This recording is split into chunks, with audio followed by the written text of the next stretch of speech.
이번 시간은 튀김에 대해서 한번 이야기해 보겠습니다. 튀김은 빵가루를 묻혀서 튀기는 방법, 전분을 이용한 튀김, 튀김 반죽을 이용한 튀김 등이 있는데요. 오늘은 튀김 중에 제일 어려운 일식 튀김에 대해서 이야기해 보겠습니다. 저는 양식 전공인 요리사이지만 일식을 독학으로 익혔기 때문에 여러 시행착오를 겪고 나름대로 좋은 방법을 찾아보았습니다. 먼저 튀김에 대한 설명을 하자면, 튀김 반죽을 기름에 넣을 때 기화가 되면서 전기가 발생되는데요. 이 전기로 속 재료를 익히는 게 튀김이라 하겠습니다. 그리고 서양 요리는 재료의 조화를 중시하는 요리라고 하면, 일본 요리는 재료의 맛을 이끌어내는 요리라 하겠습니다. 그래서 유명 튀김집들은 대체로 튀김옷이 얇고 가벼운 것이 특징이라 하겠습니다. 보통 꽃을 피우기 위해서 고로모를 떨어뜨려 재료를 감싸는 방법을 많이 사용하는데요. 이렇게 하면 바삭함을 만들 수 있을지는 모르겠지만 재료 본연의 맛은 아무래도 떨어지는 요리라 하겠습니다. 제가 여러 시행착오를 겪어 아는 정보를 공유하려고 하는데요. 크게 4가지로 정리하겠으니 보시고 도움이 되셨으면 좋겠습니다.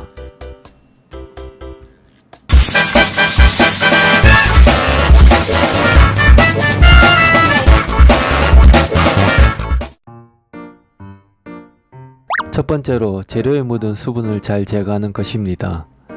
재료에 수분이 많으면 필요 이상으로 오래 튀겨야 되거나 튀김이 끝난 후 여분의 수분이 남아 눅눅하게 변하기도 합니다. 그래서 수분이 많은 재료는 키친타올 같은 걸로 재료의 수분을 최대한 제거한 후에 튀기면 되겠습니다.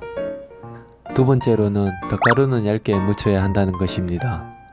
덧가루를 많이 묻히게 되면 아무래도 반죽물에 영향을 주게 되어 농도가 되어지거나 하는 영향이 있습니다. 저 같은 경우에는 비닐봉지에 밀가루를 조금 넣어서 흔들어 주는데요. 이렇게 하면 쉽게 빨리 튀길 수 있어서 편했던 것 같습니다. 세 번째는 반죽과 관련된 재료는 모두 차게 만들어야 한다는 것입니다.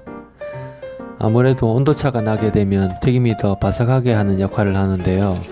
물뿐 아니라 밀가루, 미싱볼 등을 냉동실에 넣었다 충분히 차게 한 후 반죽을 만들어 주시면 반죽의 온도가 쉽게 올라가지 않습니다. 그리고 얼음을 넣는 것보다 차가운 물을 사용하는 게 튀기실 때 반죽의 텍스처를 일정하게 유지할 수 있습니다. 튀김가루는 일반 업장에서 제가 알기로는 튀김가루 2대 박력분 1 정도의 비율로 섞어 쓰는 걸로 알고 있으니 참고하시면 되겠습니다. 네 번째, 튀김의 농도를 맞추는 것입니다. 이것은 재료마다 틀리는데요. 가벼운 재료는 얇게 튀기는 것이 좋은 것 같고, 조금 오래 튀기는 재료는 조금 두껍게 튀기는 것이 좋은 것 같습니다.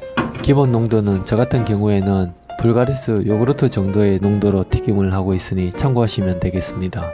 그 밖에 튀김 온도 식히는 방법은 네이버나 유튜브 등에 잘 나와 있기 때문에 참고하시면 되겠습니다. 제 영상 잘 보셨나요? 도움이 되셨다면 조금 더 좋은 정보로 찾아뵙겠습니다. 오늘 영상 여기까지 하겠습니다. 감사합니다.